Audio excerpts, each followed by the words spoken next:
João, capítulo de número 4. O título é A Mulher Samaritana. Uma leitura bem conhecida dos irmãos.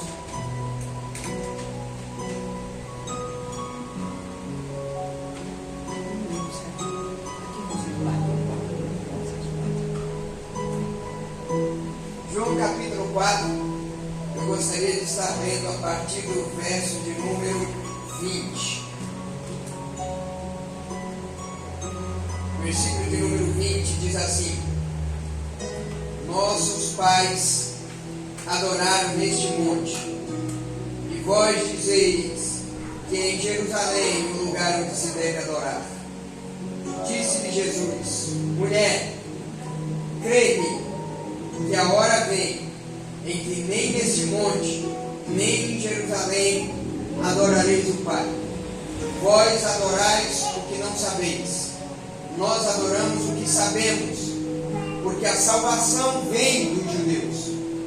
Mas a hora vem, e agora é, em que os verdadeiros adoradores adorarão o Pai em espírito e em verdade, porque o Pai procura a tais que assim o adorem. O tema: Deus é Espírito, e importa, é necessário que os que o adorem em Espírito e em verdade. Amém? Você pode se assentar nessa tarde.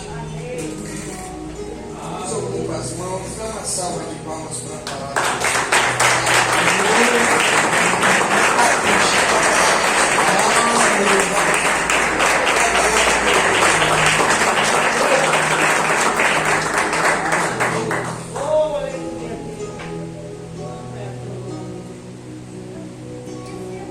Não é fácil escolher um tema para congresso, para campanha.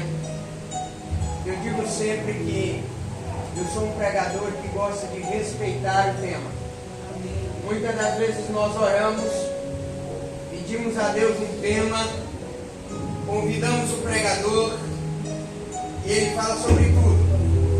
Ele fala sobre o céu, sobre a terra e não fala sobre o tema. Eu gosto sempre de respeitar o tema que é dado. Tem aqueles pregadores que ele leem o tema e pregam sobre todas as coisas, menos sobre o tema. Você fica perguntando: meu Deus, por que ele leu o tema? Balaão disse que Deus não é homem para que minta, nem filho do homem para que se arrependa. Ele disse: porventura diria ele que não faria, ou falaria e não confirmaria. Então, quando Deus fala, ele confirma que aquilo que ele fala. O Evangelho de João, para te explicar o capítulo 4 onde nós lemos, vale algumas pinceladas. Ele é diferente dos outros 3 evangelhos. Os outros 3 evangelhos, chamados pelos estudiosos de sinóticos, de paralelos. Por quê? Muitas das vezes nós vamos encontrar uma passagem no livro de Mateus e a mesma passagem no livro de Marcos e no livro de Lucas. Posso te dar um exemplo para você entender isso nessa tarde. Por exemplo, no livro de Mateus, no capítulo de número 20, nós temos Jesus em Jericó. No livro de Marcos, capítulo de número 10, Jesus está também em Jericó. Em Lucas, salvo engano, capítulo 18, ele está em Jericó. No livro de Mateus, Jesus vai curar 2 cegos. Eu estou te explicando como é que os evangelhos são paralelos. No livro de Marcos, Jesus cura um cego. E no livro de Lucas, Jesus vai curar outro cego. É interessante porque a gente muitas das vezes abre o livro de Mateus e diz que Jesus está curando o cego Bartimeu, em Mateus 20. Aí a gente abre em Marcos, capítulo de número 10, e diz que Jesus está curando novamente Bartimeu. E a gente abre em Lucas, capítulo 18, e Jesus cura Bartimeu novamente. Só que há uma diferença, porque em Mateus, Jesus está saindo de Jericó. Em Marcos, Jesus está entrando em Jericó. Em Lucas, Jesus já saiu de Jericó. Bartimeu não é o cego de Mateus, não é o cego de Lucas. Bartimeu é o único cego de Marcos, capítulo 10. Porque na nossa leitura, por exemplo, em Mateus, Jesus já saiu de Jericó. Em Marcos, Jesus está entrando em Jericó. Em Lucas, Jesus está saindo de Jericó. Na nossa interpretação, Jesus cura Bartimeu. Qual é a ordem certa? Jesus entra em Jericó. Quando Jesus entra em Jericó, na entrada, Marcos capítulo 10, 46, tem um cego na entrada de Jericó. Jericó só tinha uma entrada e uma saída. Jesus cura Bartimeu. Quando Bartimeu é curado, ele segue Jesus e vai embora. Quando Jesus então está saindo de Jericó, há outro cego. Esse já não é Bartimeu. Lucas capítulo 18, ele cura o cego. Quando Jesus sai de Jericó, dois cegos, Mateus capítulo 20, vem seguindo ele. E nenhum desses outros dois também é Bartimeu, e ele cura. Bartimeu é o único cego de Mateus, Marcos capítulo 10, versículo 46. E não confunda mais. Devido à paralelação, devido os evangelhos serem paralelos. Só que o evangelho de Marcos não, o evangelho de Marcos e o evangelho de João, melhor dizendo, não é paralelo. Mateus, Marcos e Lucas, eles são evangelhos que compõem muitos milagres de Jesus, muitos sinais de Jesus. Por quê? Os três evangelhos foram escritos para outras nações, para bárbaros, para romanos, para gregos. E as demais nações, olhem para mim, para cá nessa tarde, eles eram convencidos através de milagres, de sinais. Então os três evangelhos, eles são cheios de milagres e de sinais. Só que o evangelho de João não, ele é diferente de todos os outros três. Se nos três evangelhos nós encontramos muitos milagres e sinais, no evangelho de João não. O evangelho de João todo só contém 7 milagres de Jesus. A maioria do conteúdo textual do Evangelho é composto de ensinamentos de Cristo, das palavras de Jesus, daquilo que ele ensinava para o povo, daquilo que ele dizia para o povo, da doutrina do Mestre. O Evangelho de João é composto, na sua maioria, não de milagres, mas de ensinamentos. Por quê? Porque o Evangelho de João foi escrito para os judeus. E para o judeu o que era mais importante era a palavra. Não era tanto milagre, não era tanto sinais. Os judeus eram um povo salvo de Israel. Para os salvos o que importava mais era a palavra. Eu fico preocupado quando eu encontro cristãos hoje, crentes dentro da igreja, procurando sinais, milagres, irmãos. A ordem está inversa, irmão. O que é mais importante ainda é a palavra de Deus. Milagres e sinais são muito bons, maravilha, mas o que mantém a gente de pé na hora da prova não é milagre, não é sinal. O que mantém a gente de pé é a palavra de Deus. O que faz a gente suportar deserto e passar dificuldade é a palavra. A Bíblia diz que Jesus expulsou Satanás com a palavra. Olha, Satanás, está escrito, está escrito, está escrito. Aleluia.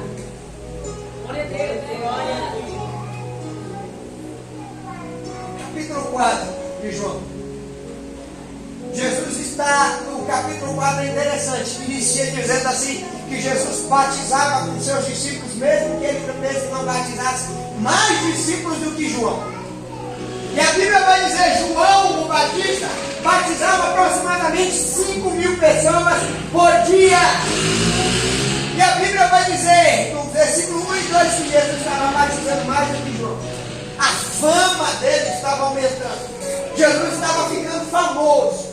Estava ganhando muitos seguidores na Judéia. Aí a Bíblia vai dizer no versículo 3, quando o Senhor ficou sabendo, ele saiu da Judéia. Porque Jesus não estava atrás de fama. Jesus não estava atrás de seguidores nas redes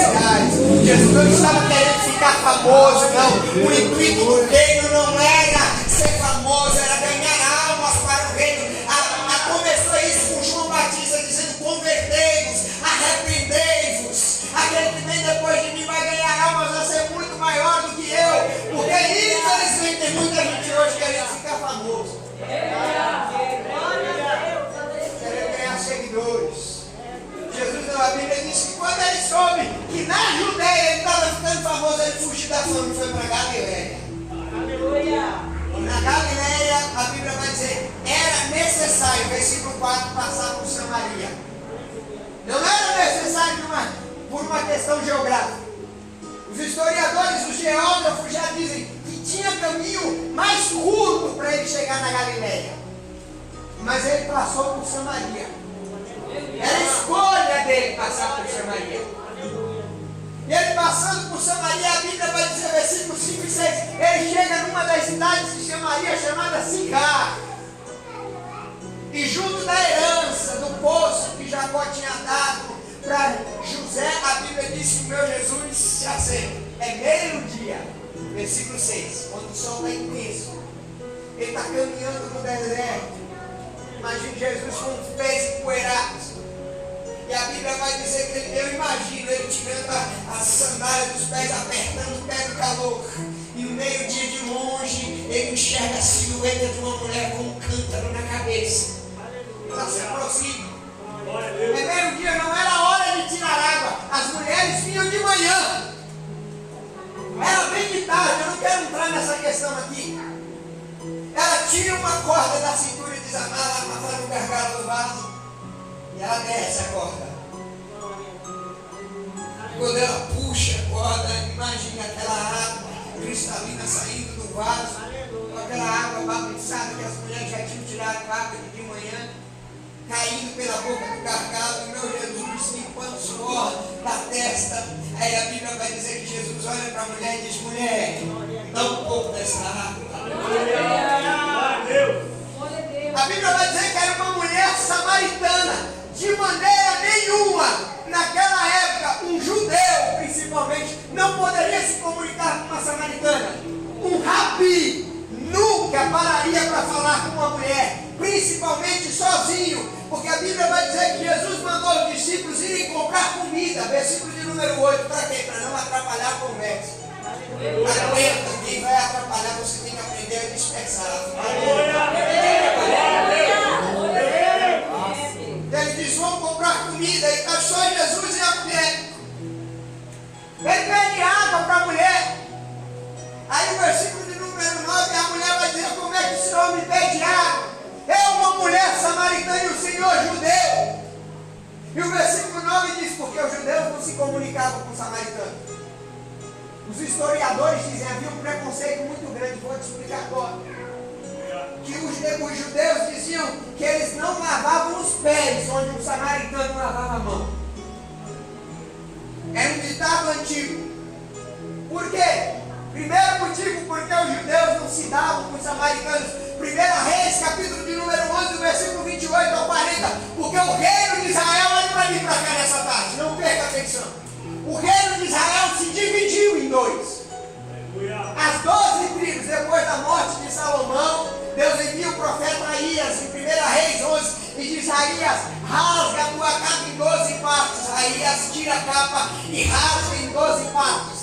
Dá 10 partes a Jeroboão, servo de Salomão, e 2 partes ao filho de Salomão, Roboão. Por quê? Porque quando Salomão morrer por causa do pecado dele, eu vou dividir Israel em dois: o reino do norte e o reino do sul. O reino do norte ficará nas 10 tribos, e no reino do sul ficará a tribo de Benjamim e a tribo de Judá. No reino do sul, Benjamim e Judá, a capital é Jerusalém. No reino do norte, as 10 tribos de Israel. Quem vai reinar é Jeroboão. A capital do reino do norte é Samaria.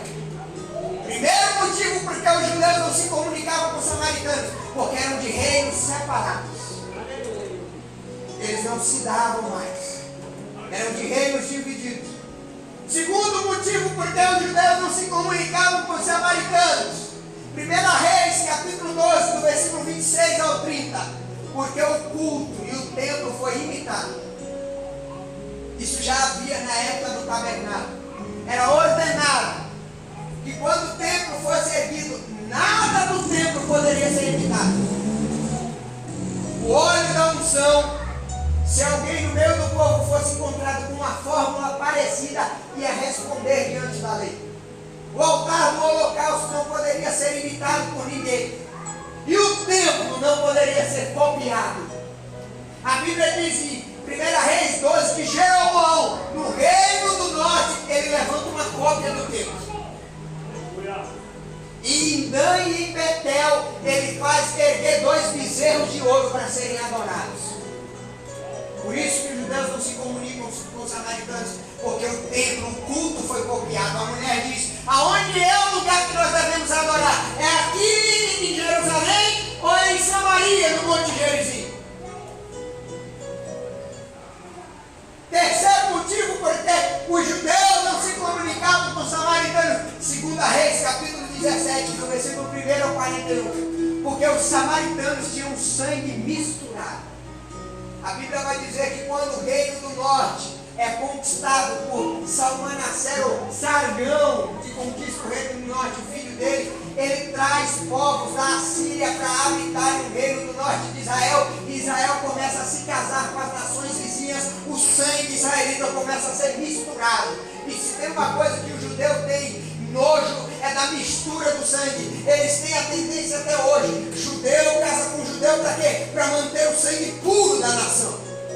Como o sangue dos samaritanos eram misturados, eles não se comunicavam com os samaritanos. E a mulher diz: como é que o Senhor, sendo judeu, pede água a mim, que sou uma mulher samaritana? Aí Jesus, a partir de agora, ele começa a se revelar para a mulher. Coisa que em outras passagens bíblicas ele não havia feito. Ele começa a se revelar para aquela mulher e diz: mulher, se você conhecesse o dom de Deus. Aleluia!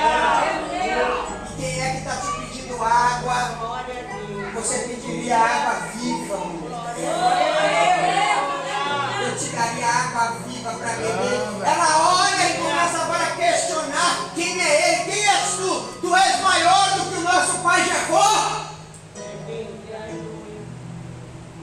Aí ele vai entrar na natureza do seu ministério, matar a sede da humanidade. Ele diz: mulher, quem beber dessa água vai voltar a ter sede, mas aquele que beber da água que eu lhe der, se fará dele uma fonte de água viva, que vai salvar, que vai jorrar para a vida eterna. Quando a mulher ouve essa palavra, quando a mulher ouve esse tipo de ensinamento diferente, ela diz: Senhor, me dá dessa água para que eu não tenha que voltar aqui e beber novamente. Eu preciso dessa água. E quando a mulher conversa, porque Jesus é assim, ele fica conosco até você confessar, ele espera que você confesse. Jesus não força ninguém a nada. Quando ela diz: Senhor, me dá dessa água, ele diz: mulher, 16 até o 19, vai chamar o seu marido, vai chamar o seu companheiro, vem aqui em família. Aí a mulher começa a confessar o pecado de vez. Ela diz: Senhor, eu não tenho marido, Senhor. Eu não tenho marido. Aí ele diz: mulher, tu disseste, porque com Jesus a gente só ganha quando a gente diz a verdade para ele. Não adianta tentar enganar Jesus. Não adianta tentar vir para a igreja sempre que você quer outra coisa, não. Jesus sabe aquilo que você quer. Não adianta estar aqui dentro e estar pensando lá fora, não. Ele sabe aquilo que você quer. Jesus a gente só ganha quando a gente fala a verdade para ele. Porque ele enxerga o nosso coração. Não dá para enganar, não dá para mentir. Você engana as pessoas do seu lado, você engana as suas famílias, você engana o pastor, mas a Deus ninguém engana. Quando ela diz: Senhor, eu não tenho marido não, Senhor. Ele diz: mulher, tu disseste a verdade. Porque tiveste 5 maridos, mulher, e um homem como agora, com quem agora você vive, não é teu marido. Aí ela se identifica a pessoa dele. Ela diz: Senhor, eu vejo que tu és profeta, Senhor. Eu vejo que tu és um homem de Deus. Aonde é? Agora ele questiona o lugar que nós devemos adorar. Porque os nossos pais dizem que era em Samaria. E vocês judeus dizem que era aqui em Jerusalém. E ele diz: mulher, chegará a hora que não é aqui, nem em Jerusalém, nem em Samaria. Mas a hora vem, mulher, e já chegou a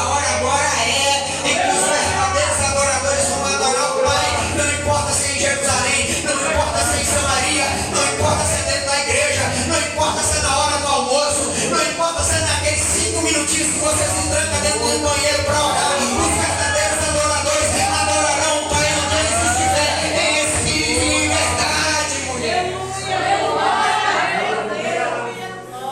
Porque o Pai procura esses adoradores. É interessante. Eu tentei entender à luz da Bíblia Sagrada o que significa isso. Adorar ao Pai em espírito e em verdade. E para tentar entender isso, primeiro nós temos que entender a estrutura humana. A Bíblia deixa claro: o homem é um ser tricotômico, feito de 3 tomos: corpo, alma e espírito. O corpo é essa parte física, que muitos, para cuidarem, vão nas academias malharem, e as academias estão cheias de gente cuidando do corpo. O espírito é que se vai quando a gente morrer, ele sai do nosso. Eu não estou falando do Espírito Santo, estou falando do espírito de vida. É ele quem sai do corpo quando a gente morre. Ele está ligado a Deus, é ele quem carece de Deus. O espírito a gente treina quando a gente ora, quando a gente vem à igreja, quando a gente ouve, quando a gente estuda a palavra, nós estamos cuidando do espírito. A alma é a sua parte emocional, são as suas emoções. Se eu posso definir de uma maneira bem simples para você entender nessa tarde, a alma é a tua emoção, são as tuas emoções.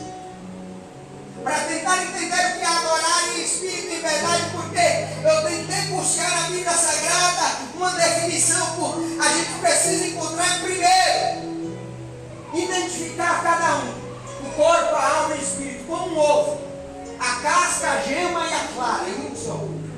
O homem foi feito assim.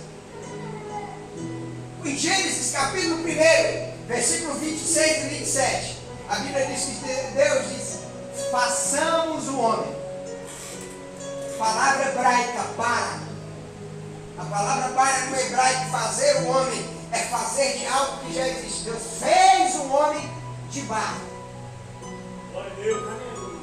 Ele pegou o barro que já existia e fez o homem com as mãos. É interessante porque a palavra fazer justamente significa isso, fazer com as mãos. Só que o versículo 27 diz: criou Deus o homem. Fazer e criar não é a mesma coisa, principalmente na sua raiz original da palavra. A palavra asa, quando Deus fez o homem, ele cria, ele não criou com a mão.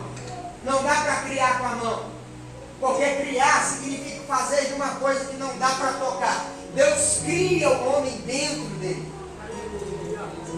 O espírito do homem foi gerado dentro do espírito do Pai. Quando ele fez o homem, ele tinha agora que criar. Quando ele cria dentro de si, ele tem que tirar o espírito do homem de dentro dele para colocar no boneco. Quando ele criou o homem dentro dele, ele colocou no boneco pelo nariz. Ele soprou, ele tira o espírito do homem de dentro do espírito dele e sopra. O homem foi criado de 2 essências. Por quê? Porque para entender isso, nós temos que entender do que o homem é feito. O escritor aos Hebreus vai falar sobre isso. Capítulo 4, versículo 12, leitura conhecidíssima. Ele vai dizer: porque a palavra de Deus é viva, eficaz, apta para discernir os pensamentos e as intenções do coração. Ela vai até as juntas e medulas. E aí ele termina dizendo justamente isso: é apta para discernir os pensamentos e a intenção do coração. Perceba, ele diz que ela vai até as juntas e medulas, até a divisão da alma e do espírito.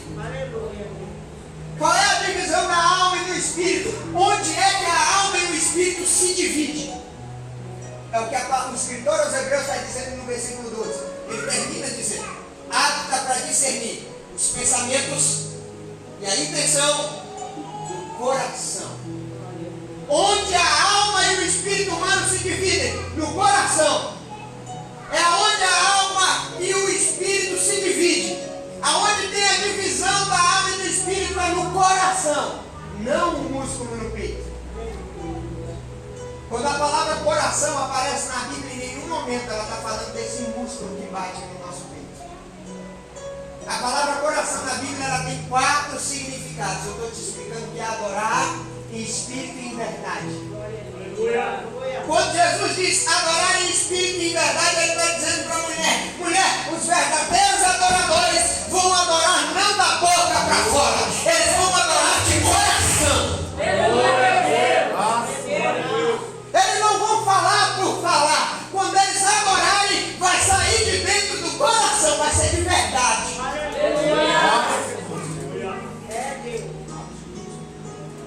A palavra coração na Bíblia, ela significa 4 coisas. Ela aparece no Velho Testamento, tamanha importância dela, 823 vezes. No Novo Testamento, ela vai aparecer 160 vezes. Totalizando em toda a Bíblia, a palavra coração aparece 993 vezes. Quase 1000 vezes em toda a Bíblia. Para mostrar a importância que o nosso Deus dá a isso. Quando Jesus diz em espírito e em verdade, porque a palavra coração significa 4 coisas, e é sobre isso que eu quero pregar.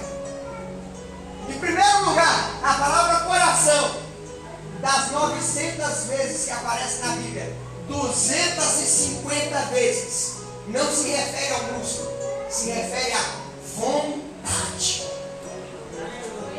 A Bíblia vai usar expressões como decidiu no seu coração, a sua vontade. Quis no seu coração, a sua vontade. Por quê? Porque adorar em espírito e em verdade significa colocar a tua vontade à disposição do Pai. Porque quem adora a Deus em espírito e em verdade aprende a abrir mão da própria vontade. Porque se a sua vontade for mais importante que a vontade de Deus, você ainda não aprendeu a adorar em espírito e em verdade. Mateus capítulo 16, versículo 24, Jesus vai dizer: aquele que quer seguir a mim, primeiro, tome a sua cruz e negue-se a si mesmo, não tenha mais vontade. Senhor, eu queria ficar em casa hoje. Jesus te mostrou qual é a casa que você tem que ir para fazer uma oração. Senhor, eu queria ficar em casa hoje. Você sabe que hoje tem ciclo de oração, você precisa ir, porque Deus quer falar com você. Senhor, eu queria fazer isso hoje. Deus já deu tipo de direção para aquilo que você vai fazer. Senhor, Deus já te mostrou alguma coisa. Deus já te deu alguma palavra. Deus te deu uma visão e você está dizendo que é na carne, que é coisa na sua cabeça. E Deus está dizendo de maneira clara nessa parte: aprenda a fazer a minha vontade. Tem gente que está querendo fugir da vontade de Deus. Deus te trouxe nessa vez para dizer: pare de fugir da minha vontade. Eu já te mostrei onde eu quero que você fique. Eu já te dei o carro que é para você ficar. E você está dizendo: não, Deus, depois dessa festa eu vou entregar o carro. Eu não quero mais responsabilidade. Eu não quero mais problema. Eu não quero dor de cabeça. E Deus está dizendo: aprenda a fazer a minha vontade. Não, eu não quero saber de Deus. Eu não quero estar na igreja. Eu quero curtir a minha juventude. E Deus está dizendo: eu vou falar para o jovem nessa vez. Deus está dizendo: eu quero você na minha presença. Aprenda a fazer a minha vontade. Hoje, da vontade de Deus, é isso que significa adorar em espírito e em verdade. É fazer a vontade do Pai primeiro. Como é que começa a oração do Pai Nosso? Pai Nosso que estás no céu, seja feita a tua vontade.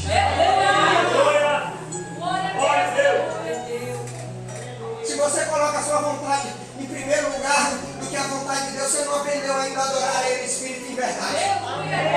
Deus já te mostrou aquilo que você quer, aquilo que Ele quer de você, e você está tentando fugir da vontade dele. Pois bem, Ele me trouxe aqui nessa tarde para dizer: pare de fugir da minha vontade. Elias está cansada, Senhor, mas tem tanto problema na igreja, irmão. Não existe igreja perfeita. Entenda, igreja feita de gente, e gente é problemática, é assim mesmo. Você vai fazer um congresso, uma festa, tem gente que não congrega concorda com a cor da roupa, com o modelo da roupa, com o texto que vai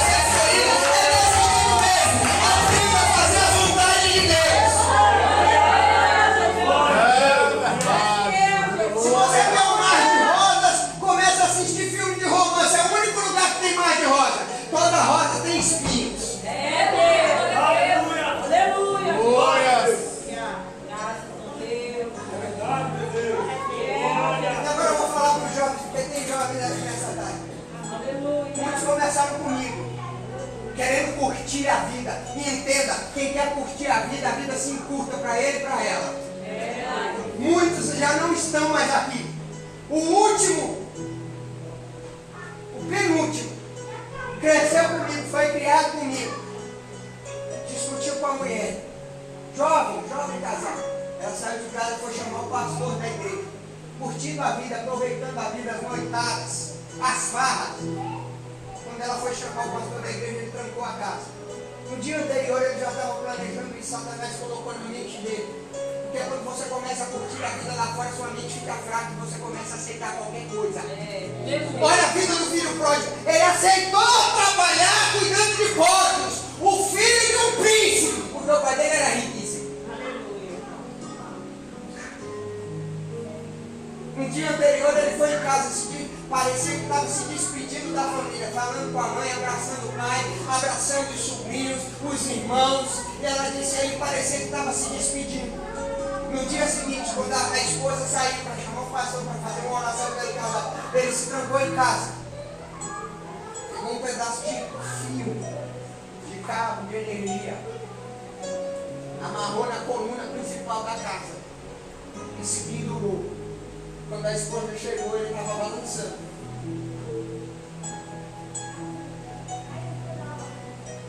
O outro caminhava comigo para a igreja, pregava uma palavra comigo, fiz orações na casa dele, campanha de orações, nós oramos juntos.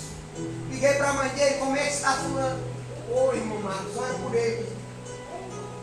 Fulano está no complexo José Parada Neto, com Adriano Marreiro. Os amigos chamaram para fazer uma fita. Os parceiros! Foi preso. Porque os parceiros lá fora, na hora do vamos ver, vão te deixar sozinho. As amigas, as best friends forever, vão te deixar sozinha. Mas Jesus não. Jesus, quando as coisas estão difíceis, Ele está com você. Quando as coisas estão fáceis, Ele está com você. Quando você está com dinheiro, Ele está com você. Quando você está doente, Ele está com você. Quando você está com saúde, Ele está com você. Quando você está em forma, Ele está com você. Ele disse, eu estou convosco todos os dias, até a consumação dos séculos. Vontade. Vontade é uma palavra grega, boulesis. Significa desejo, propósito. Está relacionado à sua liberdade. É Paulo quem vai dizer, olha, eu não vivo mais eu, mas é Cristo que vive em mim. Quando Paulo vai dizendo isso, ele está dizendo, eu não faço a minha vontade, eu faço a vontade do Pai. Não é a leitura que nós estamos lendo? Quando os discípulos chegaram, eles insistem, Senhor, tem comida.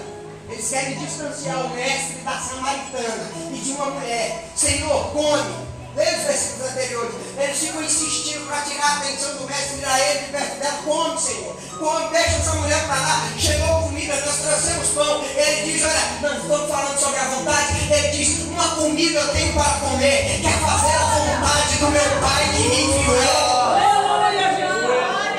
Deus está me dizendo nessa tarde, tem pessoas aqui que Ele está querendo usar. E você está se segurando na igreja, dizendo que isso é coisa da sua cabeça, é coisa da carne. E Ele está dizendo, pare de se segurar e aprenda a fazer a minha vontade. Glória a Deus.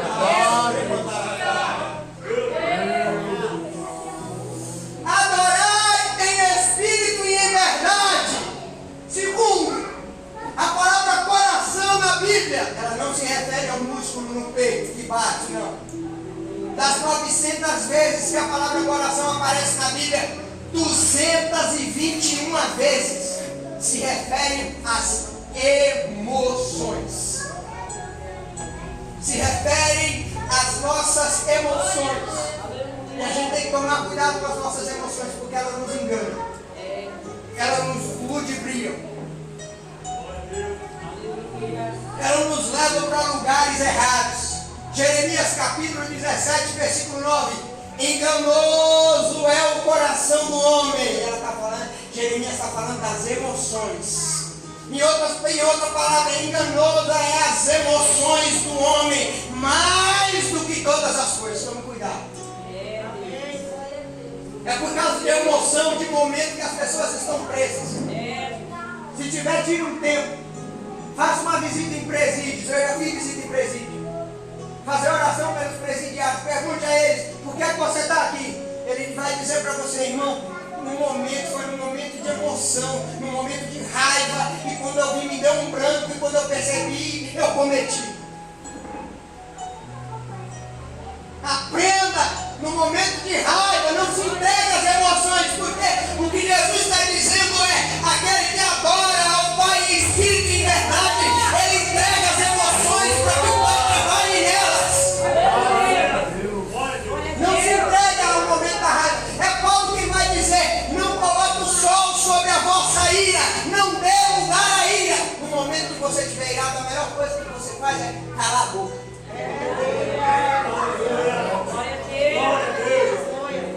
Mas lá fora não levava desaforo. Na igreja você vai ter que aprender a levar desaforo. Deus só compra a briga de quem aguenta a humilhação calada. Se você tomar frente para bater boca para os outros, você vai responder. Se você descer no nível da outra e do outro, que é o que ele quer, que ela quer, que você desça para perder tempo batendo boca. E Deus está dizendo, não bata a boca com ninguém. Aguente calado, porque eu vou comprar a sua briga. Te provo na Bíblia, Neemias capítulo 6. Neemias está em cima do muro, trabalhando com o povo, levantando o muro da cidade. Aí tem Sanbalate, Tobias e Gesem para desviar ele do propósito. E mandam mensageiros dizendo, ei Neemias, desce para falar com ele. Neemias capítulo 6, versículo 1, Neemias diz, eu estou ocupado com uma grande obra, levantando tijolos, porque não posso perder tempo com vocês, porque a obra é mais importante.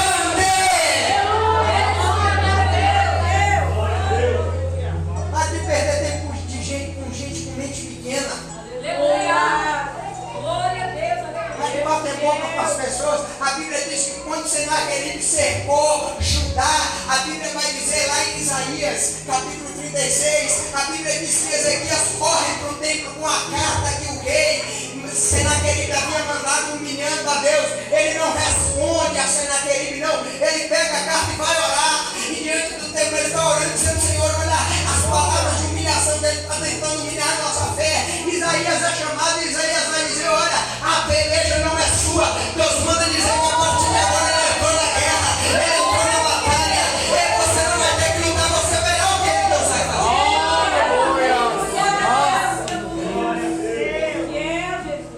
A Bíblia vai dizer que no dia seguinte, quando a trombeta foi tocada, 32 mil homens do exército morreram naquela noite.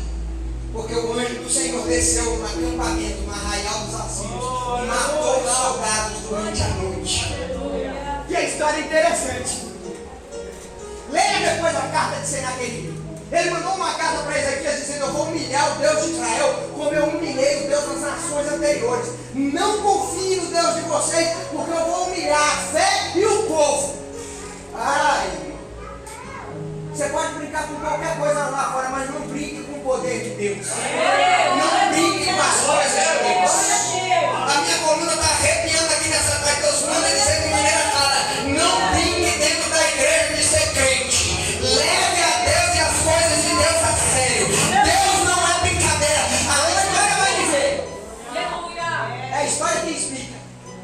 A história diz que ratos saíram no acampamento à noite, mordendo os soldados assírios. Em outras palavras, eles morreram da antiga doença, que foi uma pandemia também mundial, a peste bubônica. Eles pegaram peste bubônica, meu Deus, e estavam mortos de manhã na batalha. É entregar as emoções, porque não faça nada na igreja baseado na emoção. O momento da oferta, não prometa a Deus no momento de emoção aquilo que você não vai cumprir. Salomão disse, é melhor que você não prometa do que prometa e não cumpra. No momento de oração, não se entrega a Deus por um momento de emoção, porque Ele vai levar a sério. Se você se entregar a Deus, Ele vai te cobrar. Aonde você estiver, Ele irá atrás de você. É entregar as emoções, porque aprenda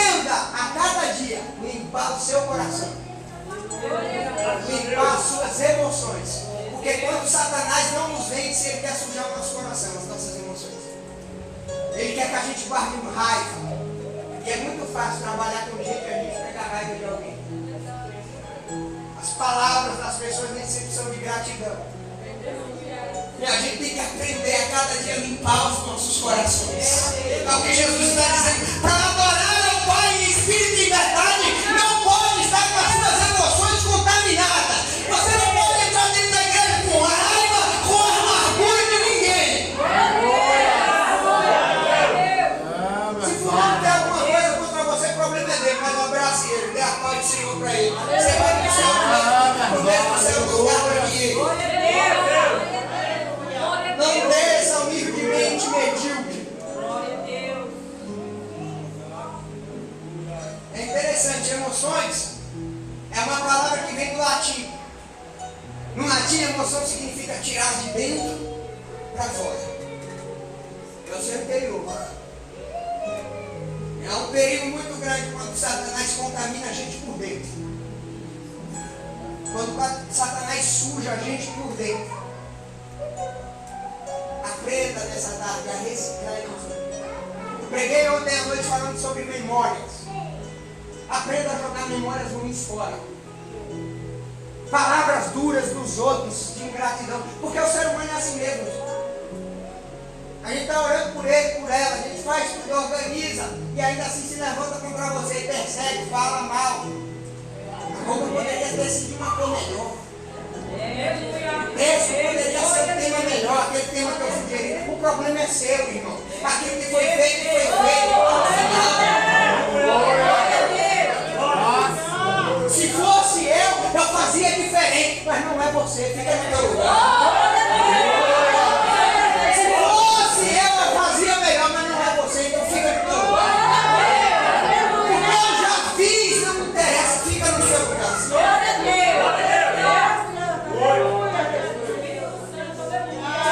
Na igreja, na empresa, se fosse eu trabalhava melhor. É o preferidinho do encarregado. É o protegidinho do gerente. É assim mesmo.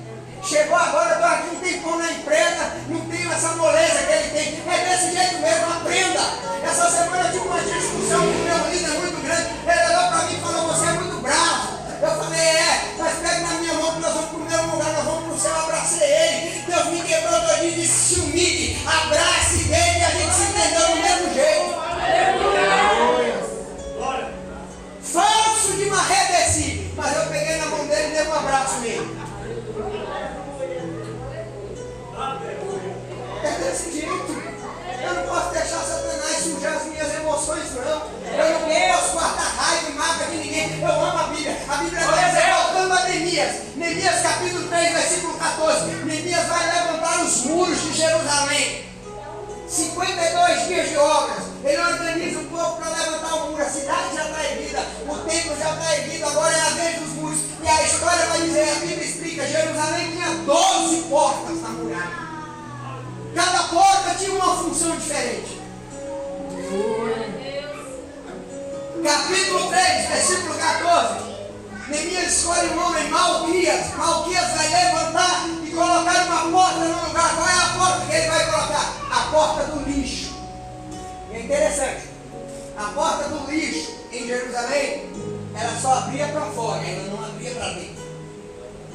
Por quê? Para que os israelitas entendessem que lixo é só para ser colocado para fora, ele só tem que sair, ele não pode voltar. Aleluia! Emoção ruim, raiva, mágoa, amargura, você tem que aprender a colocar para fora. Deus não vai mandar anjo do céu, Deus não vai mandar o Espírito Santo arrancar do seu coração, não. É você que vai ter que pegar e colocar para fora. Deus, eu não quero ficar com raiva de fulano, eu não quero ficar com ódio de Beltrano. Senhor, eu não quero essa amargura dentro de mim. Me ajuda, Senhor, a colocar esse lixo para fora. Eu não quero, Senhor, ficar com esse lixo para dentro de mim para me estragar. Emoção ruim é igual lixo. Passa 2 dias com o lixo dentro de casa para você ver o que acontece. Incensa a casa inteira, ninguém aguenta. Começa a produzir sujeira. Não pode perceber, todo lixo gera germes. Gera tapuru. Como a minha mulher diz de Campinas, gera pigato. Aqueles vermezinhos do lixo. Toda mágoa, toda raiva vai te apodrecer por dentro. Foi palavras que guardam mágoa, palavras que a mãe, que o pai disse há 3, 5, 10 anos atrás, ele guardou no coração. Pelo amor de Deus, joga esse lixo fora. Glória a Deus. Eu já conheci gente com caderninho que ele marca os dias que foi magoado, que foi humilhado, que recebeu palavras de amargura, que registra o dia.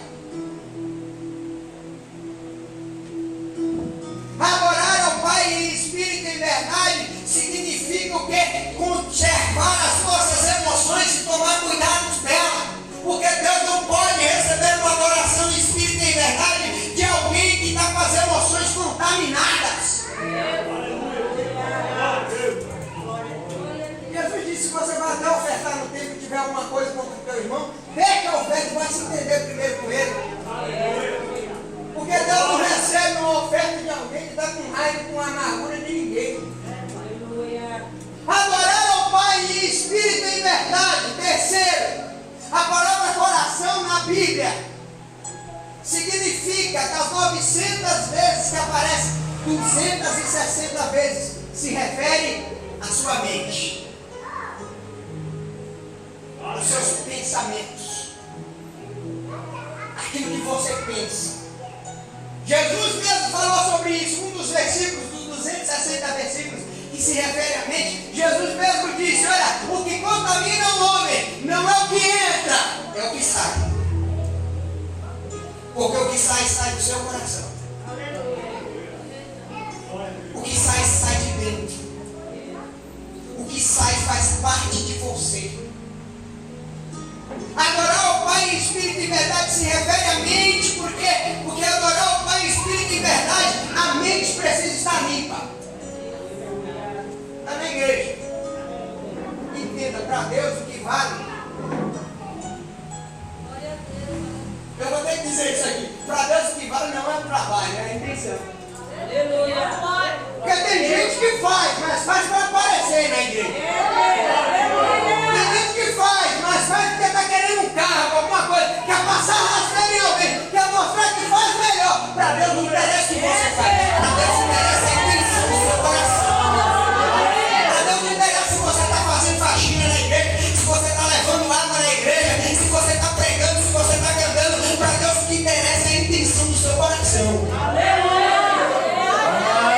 Você está olhando para o seu coração. 1 Samuel capítulo 17, 16, Samuel olha para o tamanho dos filhos de Jessé e diz: esse é o rei de Israel. Deus olha para Samuel e diz: Samuel, não olhe o tamanho, não olhe a beleza, não olhe a estatura, porque eu não vejo como vê o homem. O homem olha para a aparência e eu olho para o coração. Eu olho para a mente. Pode para cá para mim nessa tarde. Deixa as crianças brigar. Criança é assim mesmo, brinca e depois daqui a pouco está brincando todo mundo junto. A questão é você. Você tem que entender que independente de quem se levante contra, é como as crianças, você tem que voltar a brincar com ele, com ela do mesmo jeito.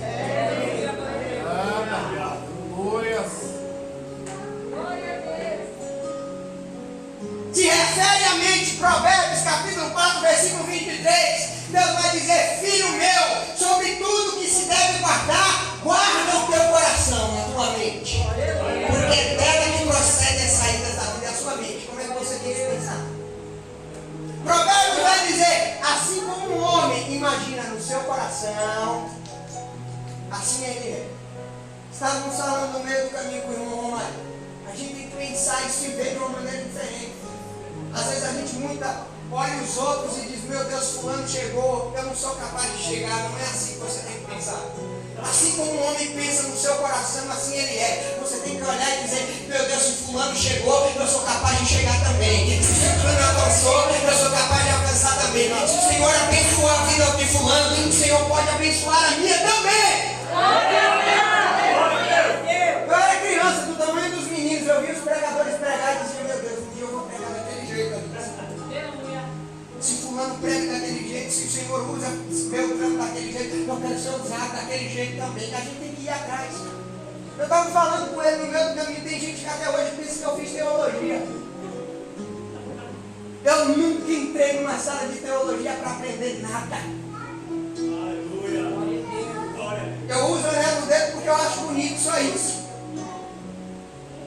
Desde os 9 anos de idade eu peguei a Bíblia sem entender palavra nenhuma desse livro e disse: Deus, me ensina. Abre a minha mente. Mostra para as pessoas que o Senhor é capaz de fazer aonde não é a possibilidade. Até hoje, eu entrei numa vigília, eu me lembro. Vou contar isso aqui agora. Para quem conhece a cidade satélite, ali indo para a base aérea, na Avenida Santos Dumont, tem um último posto ali, antes da ponte. Tem uma rua pequena chamada Rondinha. Na antiga Rondinha tinha uma vigília lá dentro, num barracão, há anos atrás. Me esqueci o nome da igreja. Eu fui, tinha 14 anos de idade. Fui na vigília. Eu comecei a ler a Bíblia desde os 9 anos. Eu entrei naquela vigília, tinha um presbítero dirigindo o culto. Um negrão, alto, careca. A mão dele parecia uma raquete. Ele falava, pregava com autoridade. Eu estava lá na frente. E no meio da vigília, ele parou a vigília e apontou aquela mão grande para mim e disse: menino, Deus manda te falar aqui hoje. Eu não tinha dito para ninguém. Ele disse: Deus vai abrir a tua mente para você entender a palavra. E tu verás em casa, na tua cabeça, as letras embaralhadas. E você vai ler e as letras vão embaralhar. E Deus manda te dizer que Ele vai te revelar o que está por trás da letra, para você entender que palavra dele. Não estou falando isso para me gabar, não. Eu estou falando isso para noite, que se Deus foi capaz de fazer comigo, Ele é capaz de fazer com você também. Então, irmão, eu leio a Bíblia e na maioria das vezes o que aparece diante dos meus olhos não é o que está escrito, é outra coisa. Porque Deus Ele é capaz de fazer. Só que a gente tem que conservar a nossa mente. O que interessa para Deus não é o que você faz, é a intenção. Jesus disse isso. Tem gente que diz: eu nunca roubei, mas na cabeça dele ele já assaltou um banco. Eu nunca adulterei, mas na mente dele ele já pegou todas as vizinhas do bairro. Aleluia, glória a Deus. Eu nunca matei, mas na mente dele ele já deu um tiro naquele camarada que atravessou ele na frente do trânsito. A mente contaminada. Para que Deus realize alguma coisa, você tem que estar com a mente limpa. Você tem que ocupar a mente com coisas boas. Há um ditado antigo que se dizia no Nordeste que mente parada é a oficina do diabo. A gente só pensa besteira. Só vê bobagem. Vou fazer uma crítica construtiva na minha época. Pega o celular só para ver besteira. Só para ver vídeo de bobagem, de brincadeira. Glória a Deus, aleluia. Não usa a ferramenta para estar vendo uma coisa boa, algo que venha acrescentar, algo que venha adicionar, não. Mas se for para ver bobagem, está grudada com esse celular na mão o tempo todo. Glória a Deus, aleluia. Deus é fiel. Glória a Deus. Enche a cabeça de bobagem, de besteira. E na hora que precisa agir, a mente não encontra solução e muitas das vezes para o problema. Não consegue pensar coisa boa. Glória a Deus. Porque muitas das vezes Deus quer nos usar, mas a mente está subindo. E aí, entenda, tudo hoje que existe primeiro começou na mente. Celulares de alta tecnologia, antes do Criador criar, começou na mente. Ele imaginou primeiro. Um shopping moderno começou na mente do arquiteto primeiro. É na sua mente primeiro que Deus vai gerar as suas grandes vitórias. Ele precisa da sua mente limpa, ele precisa da sua mente sadia. Comece a reciclar os seus pensamentos. Coloca a mão na cabeça na hora de pensar besteira e diz: Senhor, me ajuda a vencer esses pensamentos negativos. O meu amigo se suicidou, mas primeiro, dias antes ele foi no enterro de alguém que havia se enforcado. Aquilo ficou na mente, na cabeça dele, e a ideia fixou, e ele praticou.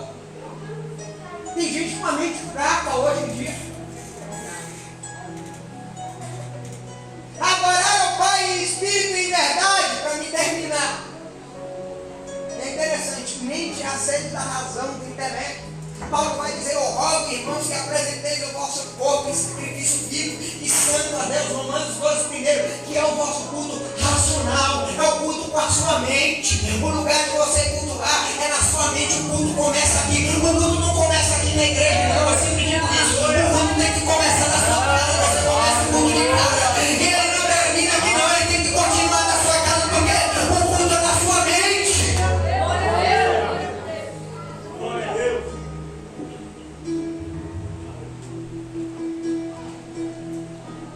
Adorar a Deus em espírito e verdade. A divisão da alma e do espírito está no coração. 900 vezes a palavra coração aparece na Bíblia. 262 vezes se refere a personalidade. É interessante. A palavra personalidade vem do grego. Significa, na sua raiz é persona. Eu estava lendo a definição. Persona era o nome da máscara que se utilizava nos teatros romanos e gregos. Os antigos atores romanos, eles usavam uma máscara no teatro chamada de persona, para desempenhar um papel específico. Daí a palavra personalidade, é a tua maneira de ser, é o teu jeito de ser. É o teu jeito de ser, que ninguém é mais igual a você, só você é daquele jeito. É por isso que o salmista vai dizer, Davi vai dizer, no Salmo 51, versículo 10, Senhor, cria em mim um coração puro. Ele está dizendo, Senhor, começa a trabalhar na minha personalidade. Porque, irmão, cá para nós, se fosse depender da nossa personalidade, tem dias que a gente acorda chato de marreta. Se alguém dá bom dia para nós, a gente diz bom dia por quê? Tem dias que a gente acorda, olha no espelho, tem vontade de dar um tapa no espelho de raiva de nós mesmos. Se desse para passar o dia, a gente passava o dia trancado no quarto. Ninguém pode dizer nada. Mas Deus não, Deus é mais difícil. A Bíblia diz, Deus amou o mundo de tal maneira. Sabe o que é que eu vou te explicar hoje? Sabe por que é que Satanás nos odeia tanto? Eu vou te explicar. Primeiro, ele pecou uma vez. E com um pecado ele foi destituído do seu cargo, da sua beleza e do seu nome. Há muitas pessoas, eu vou desmistificar algo nessa noite. Lúcifer não é mais o nome do diabo há muito tempo. Ele perde o nome. Porque Lúcifer significa portador da luz, aquele que carrega a luz. Quando o diabo cai do seu carro, até o nome ele perde. Ele pecou uma vez, foi destituído, castigado, jogado nas profundezas. Eu e você, a gente peca todo dia. De várias maneiras. De pensamentos, intenções, de palavras a atitudes. E a gente chega no final do dia e diz, Senhor, eu errei, me perdoa. E o Senhor vem com sua misericórdia, com a sua vontade, com o seu sangue manifestado. E ele errou uma vez e nunca mais foi perdoado. Aleluia. Satanás, quando era um anjo de luz, ele era padrão de beleza. Ezequiel vai dizer, a música foi criada dentro do corpo dele. Em outras palavras, numa tradução, Lúcifer e a música era a mesma coisa. Padrão dele e você, estou bonitinho agora, mas quando a gente acorda, você está me vendo com o cabelo feito agora, mas eu queria que você disse como é que eu acordo. Teve um irmão contando esses dias, há muito tempo atrás ele estava contando, aqueles crentes antigamente, na Santa Ceia, pediu oportunidade, Senhor, já. Ele disse, irmão, eu queria pedir perdão de ele. A igreja disse, mas por quê? Antes de tomar a ceia, não, porque eu acordei de madrugada, era 2 horas da manhã, minha mulher estava com o cabelo todo desgrenhado, quando eu acordei, eu tomei um susto, eu repreendi aqui, meu irmão, eu queria pedir perdão aos irmãos aqui. Satanás era padrão de beleza. Eu e você não temos padrão em lugar nenhum. Mas Deus olha pra gente e diz, eu te amo. Você é minha imagem, é a minha semelhança. É o símbolo do reino de Deus na terra. Aleluia.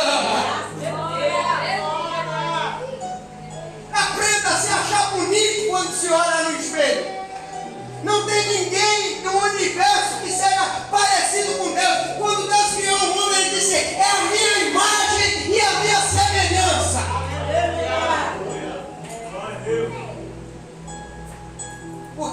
Porque adorar a Deus em espírito e em verdade, você vai ter que deixar Deus trabalhar na sua personalidade. Porque tem gente que não quer mudar nunca. A síndrome de Gabriela Cravo Canela, eu nasci assim, eu cresci assim, vou morrer assim, Gabriela. Não, irmão, você está sendo trabalhado, a cada dia você tem que melhorar. Identifique, comece a identificar os seus defeitos e dizer: Deus, me melhora nisso daqui. Senhor, eu sou muito nervoso, eu sou impaciente, me dá mais paciência, trabalha no meu caráter, muda o meu jeito de ser, Senhor. Senhor, não seja nem para calar, ouvir as coisas que ela trabalha em mim, Jesus. Aprenda a baixar a cabeça e dizer: Senhor, eu vou voltar a ter que muda, me melhora, me quebra, me amassa, me faz de novo, me melhora, Jesus. Eu quero estar melhor, Senhor. Quero melhorar, porque o nosso Deus é um Deus de melhoras. É por isso que Paulo vai dizer que de glória em glória, é de fé em fé. É uma fé maior hoje do que a de ontem. É uma fé maior amanhã do que a de hoje, porque Deus, Ele é um Deus de melhora, de evolução. Você tem que mudar, você tem que melhorar. Você está na igreja, você está perto de Deus, tem que estar cada dia mais parecido com Ele.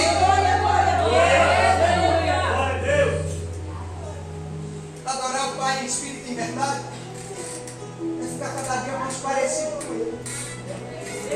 Eu estou terminando. A Bíblia vai dizer que Jesus, para mim terminar, ele tinha 12. 12 discípulos. Cada um deles tinha uma personalidade. Mas quando andam com o mestre, vão ficando parecidos com Jesus. Entenda. Não é da nossa maneira, é do jeito dele. É da maneira dele, é da forma dele. Ele vai fazer aquilo que você quer, ele vai te usar da maneira que você quer, ele vai realizar os sonhos que você precisa, mas é da maneira dele, é na hora dele. Ele precisa trabalhar em você primeiro. Para adorar ao Pai em espírito e verdade, a gente tem que primeiro fazer a vontade dele em primeiro lugar. Para adorar ao Pai em espírito e verdade, a gente tem que tomar cuidado com as nossas emoções. Para adorar ao Pai em espírito e verdade, a gente tem que deixar Ele trabalhar na nossa mente. Para adorar ao Pai em espírito e verdade, Ele vai ter que melhorar cada dia a tua personalidade.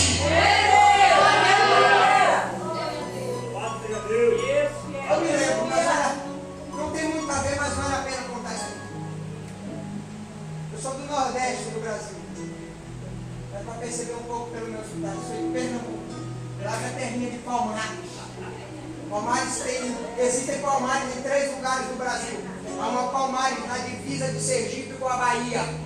Há uma segunda Palmares, histórica também no estado de Alagoas. E há uma terceira Palmares no estado de Pernambuco. Eu sou pernambucano do Pé Roxo, como a gente diz lá. Congregávamos numa igreja na avenida principal. Eu estou dizendo que você tem que deixar Deus trabalhar da maneira dele, na sua personalidade. Eu era criança, meu pai me relembrou. Nós cultuávamos numa igreja enorme, na avenida principal, um jovem se converteu à igreja. Ele se converteu naquela época, a primeira coisa que os jovens queriam era ser batizado com o Espírito Santo. Difícil você entrar na igreja e encontrar alguém que não era batizado. Ele orou, subia montes, descia montes, campanha, ciclo de oração, culto no lar. Deus batizou ele com o Espírito Santo. Quando Deus batizou ele com o Espírito Santo, a sede aumentou, ele começou a ler a Bíblia, a palavra, a estudar, a rabiscar. Ele disse: Deus, eu quero pregar a palavra lá na frente. Trabalhou o mês inteiro, comprou um terno novinho e disse: com esse terno que eu vou pregar. Passou a semana rabiscando, estudando, lendo. Foi para o culto no domingo e disse: hoje eu vou pregar a palavra. Estava com o dedo, a Bíblia aberta, com o dedo no meio da Bíblia, marcando o versículo onde ia pregar. Ele disse: é hoje, Jesus. Chegou como pregador. Hoje eu vou pregar aí. Dobrou o joelho, fez a oração, o momento da oração, o pastor iniciou o culto. Irmãos, vamos iniciar o culto. Fizeram a oração inicial, cantou os 3 hinos, palavra oficial. O pastor começou a dar oportunidade para um e para outro. Ele disse: ei, o pastor não está dando oportunidade para mim, porque sou eu que vou pregar hoje. Ele disse: oportunidade para o irmão da frente, de trás, do lado, para ele nada. Aí o pastor disse: irmãos, agora vamos ouvir a palavra da noite.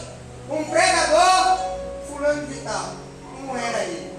Ele ficou desanimado, sentado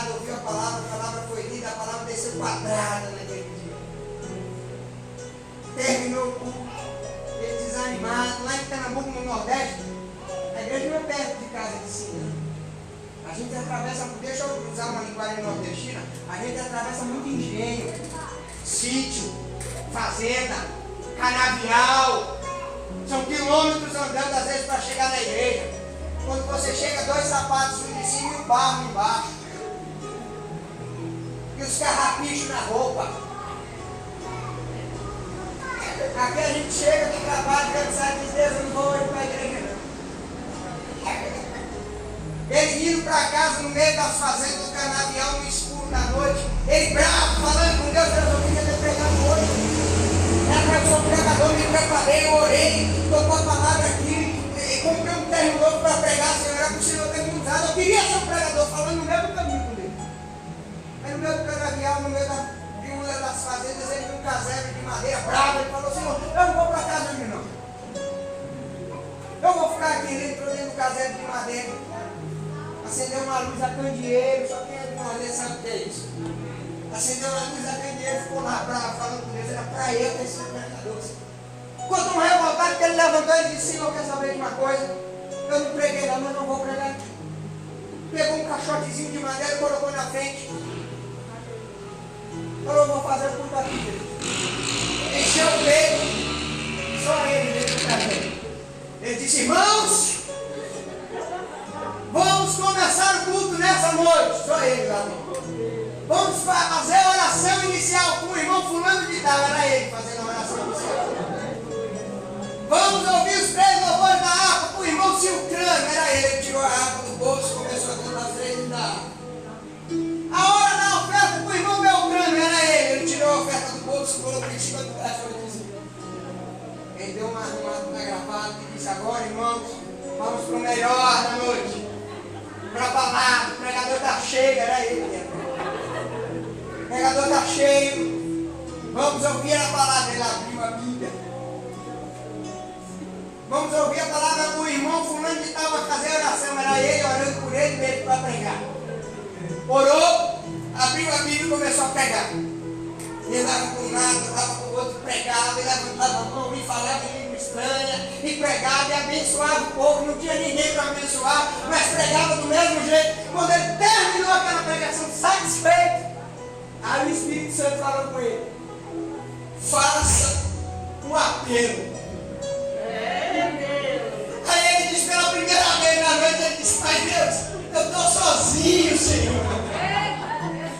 Aí o Espírito Santo falou para ele: mas faça um apelo.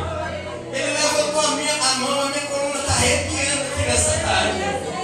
Ele levantou a mão e disse: eu quero fazer o melhor convite que é para se fazer na vida de alguém. Aquele que ouviu essa palavra, eu queria saber quem nessa noite quer entregar sua vida a Jesus. Ele disse que no meio do canavial, no mato, no escuro, vieram 3 homens gritando e chorando, se jogando de outros, com caixote, dizendo: nós queremos aceitar esse Jesus que você entregou aí hoje.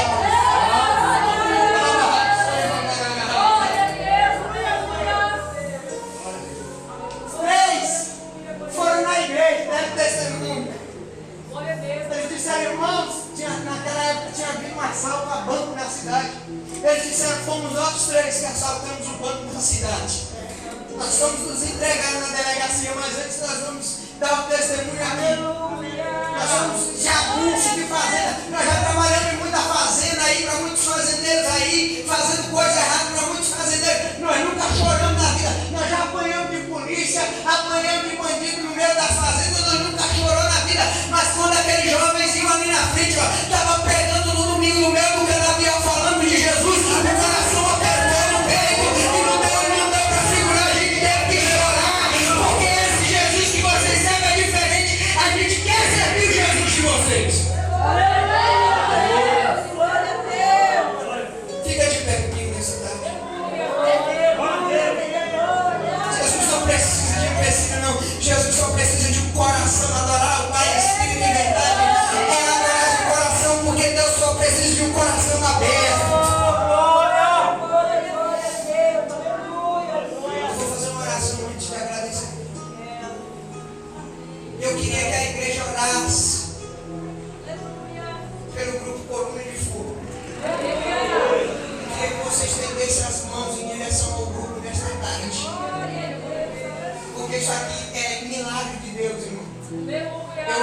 igrejas. Tem igrejas que o grupo das irmãs estão vazios. Oh, Deus. Que as irmãs não querem nada com nada. Há um descompromisso hoje, infelizmente. Eu falo como evangelista que caminha pelas igrejas. Eu falo do que eu conheço.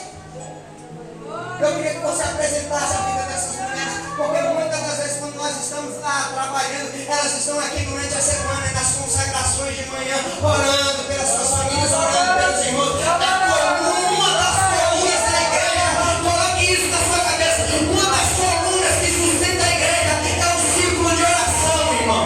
Satanás não corre quando ele vê a gente vestido bonito, de gravata bonita. Satanás não vai correr de mim pela minha gravata borboleta, pelo meu suspensório, não. Satanás ele corre de mulher e de homem de oração. Eu queria que você apresentasse o grupo nessa tarde, nas mãos de Deus. Senhor, nós entramos na tua presença, Senhor. Nós apresentamos este grupo nas tuas mãos, Deus. Foi uma luta para chegarem até aqui, elas estão aqui de pé. Satanás tentou de todas as maneiras, de todos os jeitos, Senhor, para que a festa não acontecesse. Com atrasos e tudo, Senhor, mas hoje ele foi envergonhado. A festa aconteceu, Senhor. Nós apresentamos a vida das tuas filhas na tua mão, Senhor. Cada família, cada marido, cada mãe, cada esposo, cada neto de cada uma, recompensa cada uma, Senhor. Porque ninguém trabalha com Deus e fica sem pagamento. Em nome de Jesus, nós abençoamos a vida das tuas filhas. Nós abençoamos os lares das tuas filhas. Nós abençoamos os netos, os filhos, Senhor. Porque o Senhor diz: crê no Senhor Jesus Cristo e serás salvo tu e tua casa. Muitas delas, Senhor, vão ver o resultado do trabalho desta festa, Deus. Em nome de Jesus, nós travamos todo o trabalho das trevas. Todo demônio que se levanta contra está derrotado em nome de Jesus nessa tarde.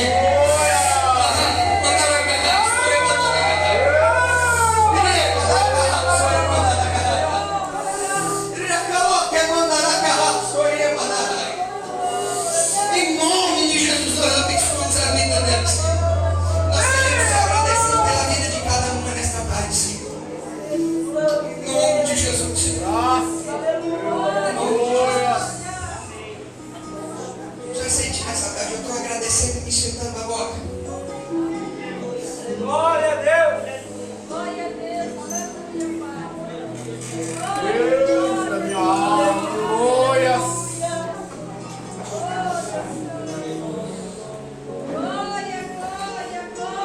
Olha para mim, irmão. Eu não sei o que está acontecendo, olha a tua mão. Mas Deus me mostrava que Ele vai alegrar o teu coração. Deus me mostrava tu angustiado, orando já. Esse Deus às vezes cansa orar, Senhor. Eu estou quase desistindo de orar. Estou quase parando de orar por isso, Senhor. Porque eu oro e oro, eu não estou vendo o resultado, Jesus. E Deus manda e diz: eu vou alegrar o teu coração. Eu devia ter ido da tua casa correndo de um lado para o outro, cantando e